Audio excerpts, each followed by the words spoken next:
บายดีตอนนั้นสิงแก้วหลานประแพงวันนี้สีพยายามทอนโฮมเอารูปภาพวิดีโอตอนถ่ายประแพงมื้อวันเกิดเพิ่น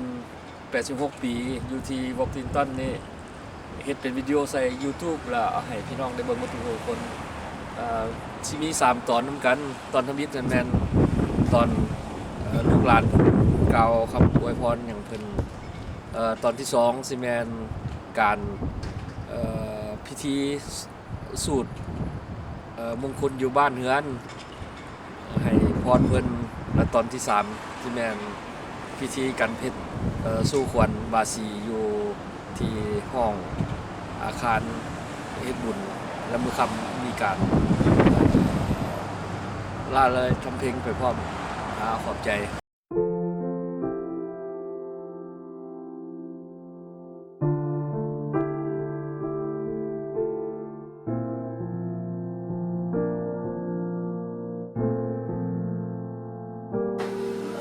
แม่เอ้ยมื้อนี้เป็นมื้อเบิร์ธเดย์ของเจ้าพวกค่อยอยู่ทางแคนาดาก็อวยใส่ให้พรให้แม่จงมีอายุมั่นยืนยาว120 พรรษาให้อยู่ดำลูกดำหลานตลอดไปอายุวันโนสุขังพลังเด้อแม่เอ้ยแม่มื้อนี้ลูกเต่าลูกหลานหมดสุขคนเดี๋ยวมาทอดมาโฮมกันมาแฮปปี้เบิร์ธเดย์ให้เจ้าขอให้เจ้าอยู่ดีมีแห้งสุขภาพแข็งแรงแล้วก็อายุมันขอยืน120 พรรษาเป็นที่พึ่งของลูกของหลานตลอดไปเด้อแม่เด้อ Happy birthday Happy birthday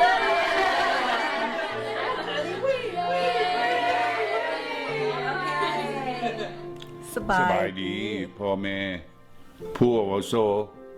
พี่น้องลูกหลานและบรรดาผู้มีเกียรติที่ฮักแพงข้าพเจ้าชื่อบุญทวีหานชื่อน้อยกวางในโอกาสครบรอบ86 ปีของแม่พวกข้าพเจ้าอยากกล่าวสิ่งดีๆในใจมาเฮียนให้ทราบ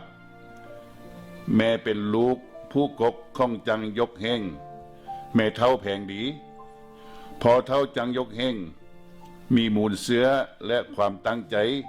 อยากให้ลูกหลานแสวงหาการศึกษาเพื่อให้เกิดสติปัญญาสายตากว้างไกลในการดำรงชีวิต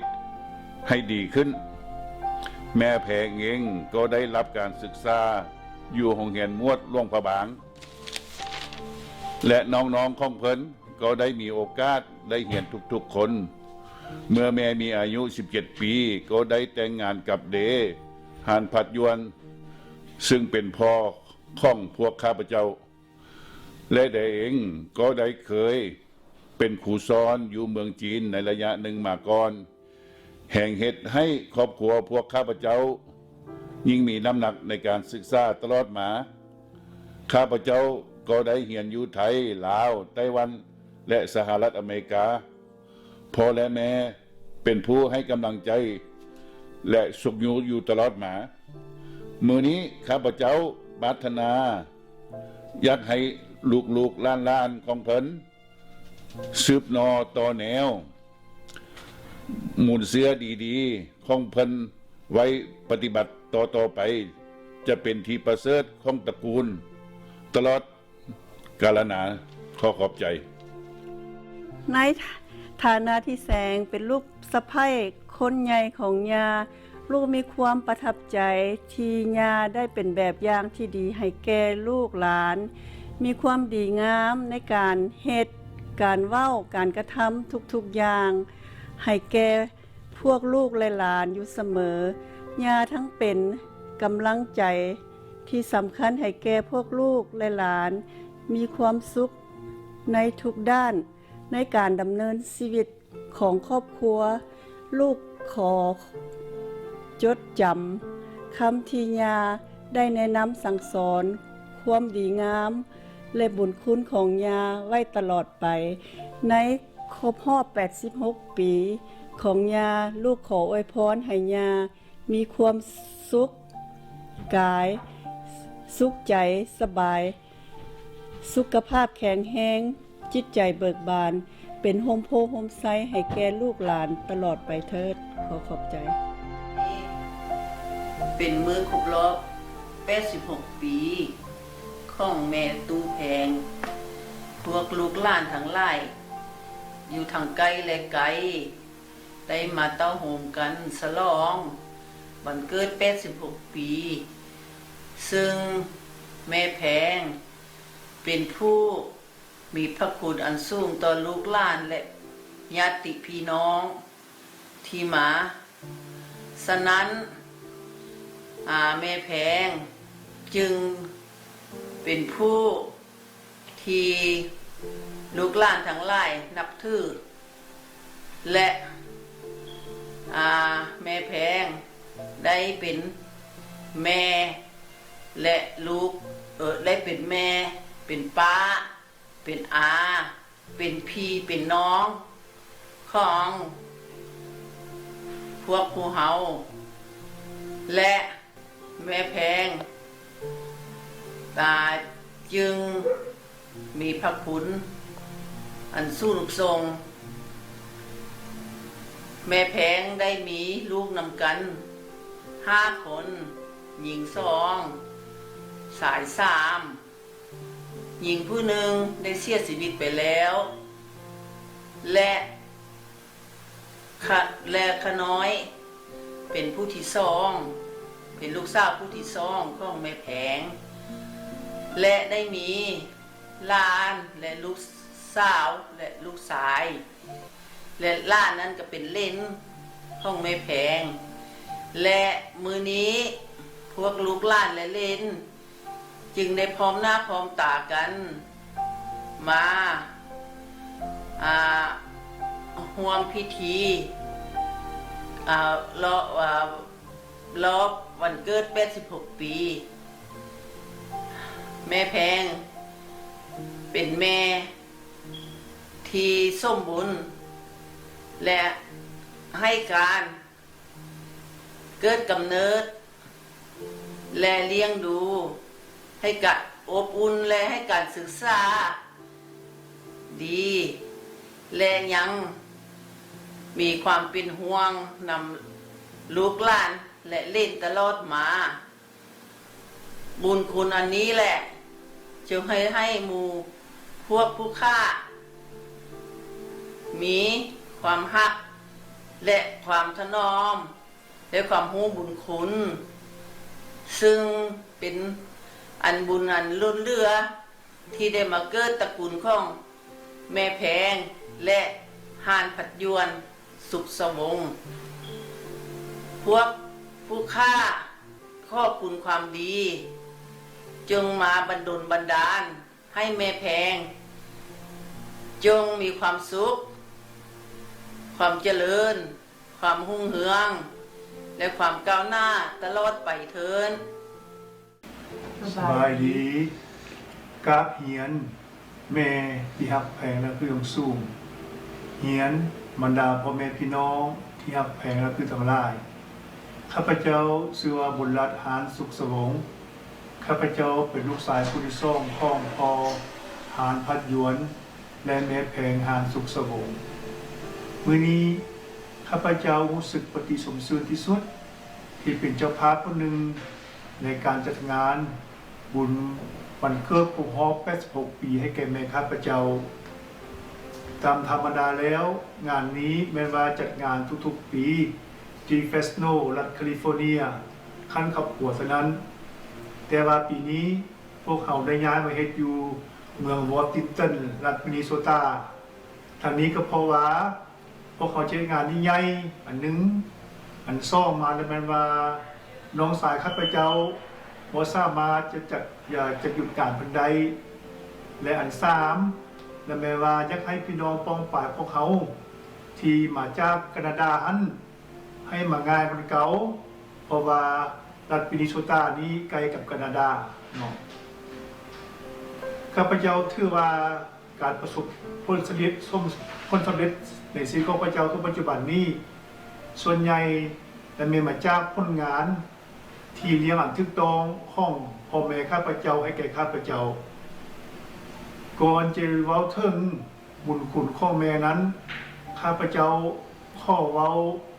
อันเวียงอันดีเด่นของเดของพอข้าพเจ้าให้แก่ครอบครัวและข้าพเจ้าเองเนาะข้าพเจ้าข้อเว้ายอดอันนี้คือเนาะคือว่าตั้งแต่ข้าพเจ้าผู้เป็นคำคนมานี่ข้าพเจ้าเห็นแต่พอข้าพเจ้าค้าขายเท่านั้น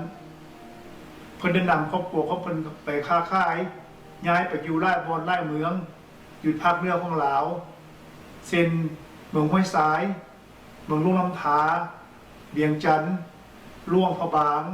และสิงห์บุรีการย้ายแต่ละเทื่อนั้นก็ย้อนเหตุผลด้านเศรษฐกิจเท่านั้นย้อนว่าเพิ่นมีหัวการค้าเก่งดังนั้นเพิ่นจึงประสบผลสำเร็จในการค้าขายของเพิ่นเฮ็ดให้ทุกคนในครอบครัวมีอยู่มากินและสามารถ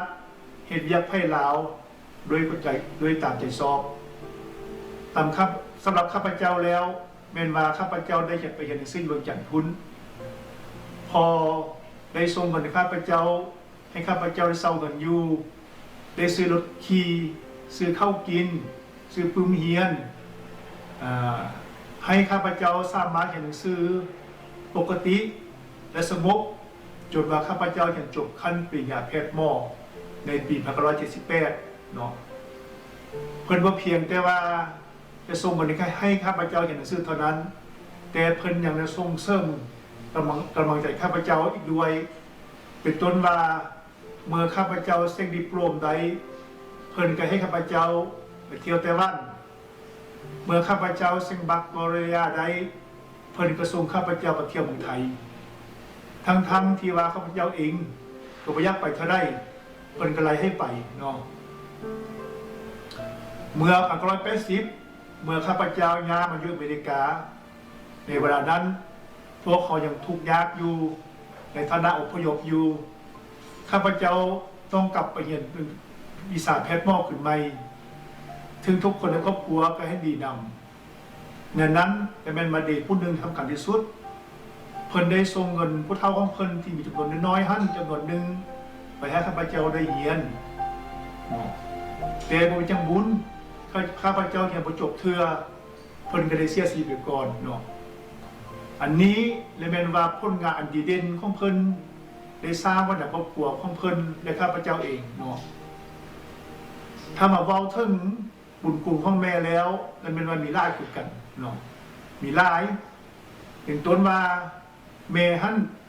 เป็นเมียที่ดีของเดเพิ่นหั่นได้เก็บนำกับแก้วที่ว่าเดียวมามาใดหั่นบ่ให้ตกเหี่ยเสียหายอันนึงอันซ่องมาแล้วแม่นว่าเพิ่นได้เป็นผู้ต่างหน้าเดในเมื่อเดเป็นปัญหาด้านสังคมและเศรษฐกิจเนาะเป็นต้นว่าในสมัยอยู่ห้วยสายเมนลาเมฮันได้เป็นต่างหน้าเดขึ้นไปค้าขายอยู่ฟองซิลีในระยะนั้นฟองซิลีแม่นว่าเป็นประเทศเป็นแขวงหนึ่งที่ไกลจากความเจริญเป็นแขวงหนึ่งที่ว่าเป็นคนพอทองพี่ผู้เที่ยวแต่ว่าแม่ก็ยังไปได้เนาะ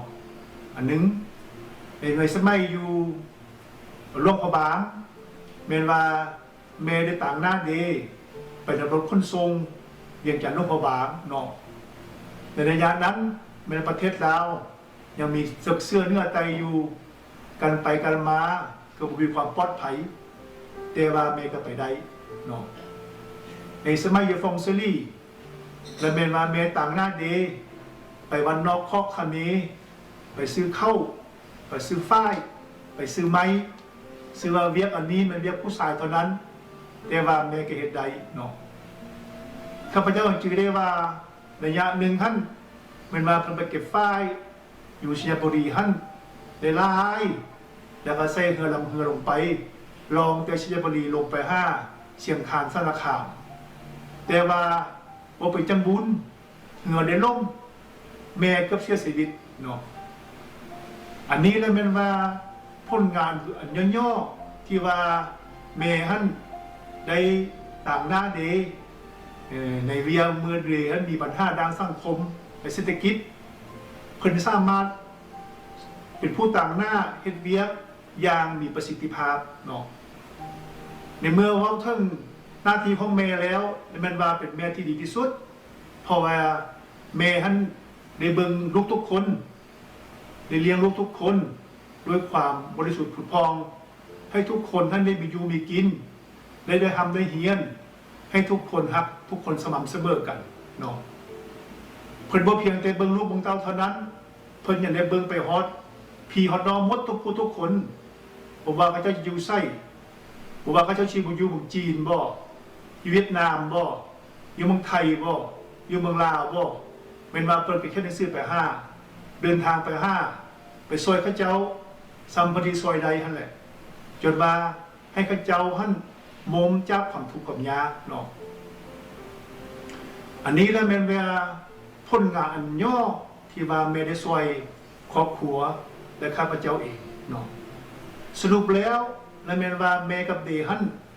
ได้นำพาครอบครัวของเพิ่นหั่นเป็นคนสำเร็จทางนี้ก็เพราะว่า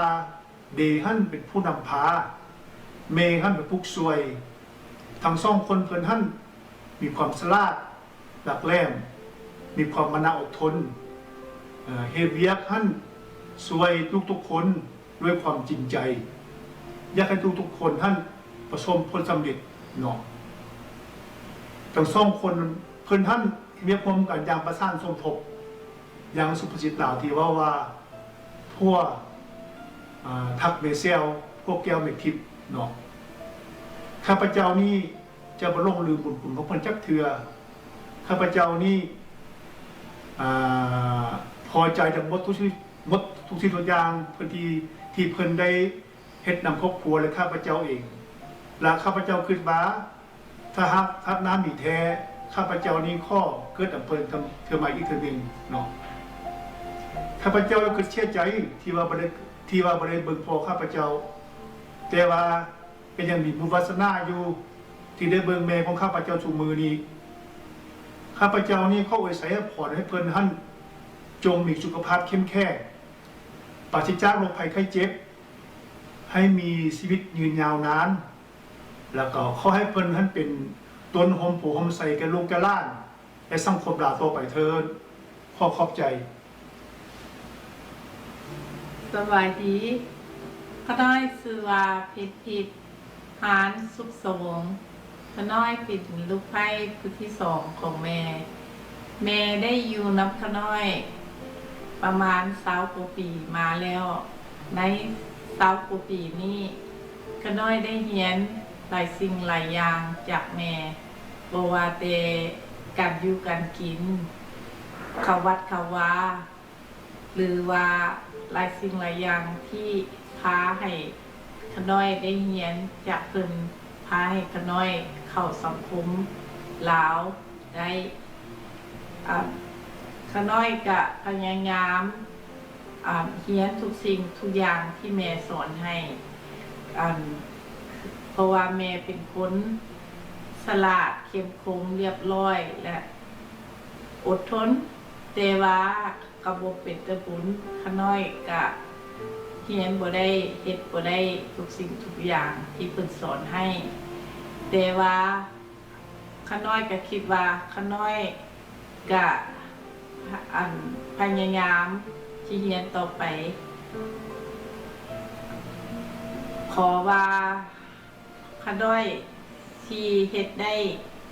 ที่ทุกสิ่งทุกอย่างที่แม่สอนให้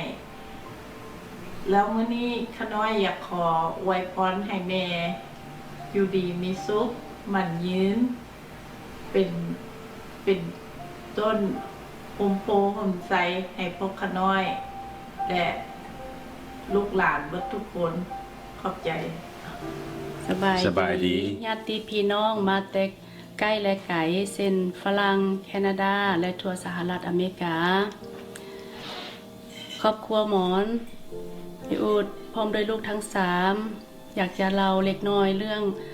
บุญคุณของเดกับแม่ที่มีต่อพวกลูกเดเป็นผู้บุกเบิกนำพาสร้างสาค้าขาย เป็นคนที่ปลุกระดมลูกเต้าเพราะว่าบ่เคยเฮ็ดมาก่อนเดใส่ทั้งเหือแห้งกำลังใจที่นำพาลูกหลานการค้าขายถ้าบ่มีเดเป็นคนเริ่มต้นก็สิบ่มีวันนี้หลังจากเดได้หมดบุญแม่เพิ่นก็ได้สานต่อเบิ่งลูกหลานทั้ง3การอาหารการกินเสื้อผ้าอาภรณ์เพราะว่าหมอนกับไปอุดก็ยุ่งยากในการค้าขายเพราะว่าเริ่มต้นชีวิตใหม่แม่เป็นโฮมโพโฮมไซส์ให้พวกลูกตลอดเส้นยามทีท่อในการค้าขายมีปัญหาแม่ก็คอยให้กำลังใจจนฮอดปัจจุบันนี้แม่ก็บ่เคยปะละเลยมาห้านเธอใดก็เป็นห่วงเป็นใยบ่ว่าอยู่ไสถามตลอดและก็รักษาผลประโยชน์ย่านลูกหลานที่ตกย่านจะเสียหายของลูกหลานรักษาผลประโยชน์มาตลอดฉะนั้นวันที่สำคัญในชีวิตลูกหลานบ่เคยลืมแน่อยากให้แม่มาร่วมในกิจการต่างๆเช่นการจบโรงเรียนไฮสคูลจบคอลเลจจบด็อกเตอร์และงานแต่งงานของซิวถึงว่าสิอยู่ไกลแม่ก็ไปถึงฮอดเมืองไทยสู่ขอลูกหลานสะใภ้และงานแต่งงานฉะนั้นวันนี้มื้อนี้เป็นวันครบรอบ86 ปีของแม่พวกลูกทั้งสองพร้อมด้วยหลานขออวยพรให้แม่จงมีสุขภาพเข้มแข็งปราศจากโรคภัยไข้เจ็บขอให้แม่จงเป็นโฮมโพโฮมไซส์ให้ลูกหลานไปตลอดเถิดญาติพี่น้องที่อยู่ไกลและไกลมื้อนี้มื้อสำคัญของแม่ข้าพเจ้าเองและครอบครัวที่มีโอกาสได้จัดครบรอบ86 ปีให้แม่ในมื้อนี้ก่อนอื่นข้าพเจ้าจะยอมความในใจของข้าพเจ้าเองแม่เป็นผู้ที่กำเนิดแค่ข้าพเจ้าแล้วก็ให้เบิ่งแยงบัวดานอย่างด้านการทำกันเฮียนหรือว่าการอยู่กันกินแม่ก็เป็นห่วงอยู่เสมอยานแต่ลูกเต้าบ่ได้จะไว้อยู่บ่ได้กินฮอดมื้อนี้แล้วข้าพเจ้าและครอบครัวบ่มีหยังมีแต่มาเฮ็ดครบรอบ86 ปีให้แม่แล้วก็พ้นสุดท้ายนี้ครับบ่มีหยังที่เว้าต่อมีแต่ขอบใจนำพี่น้องทุกคนที่มาในร่วมงานในคืนนี้จงมีแต่ความสุขความเจริญและความก้าวหน้าในหน้าที่ตลอดกันไปเถิดขอบใจ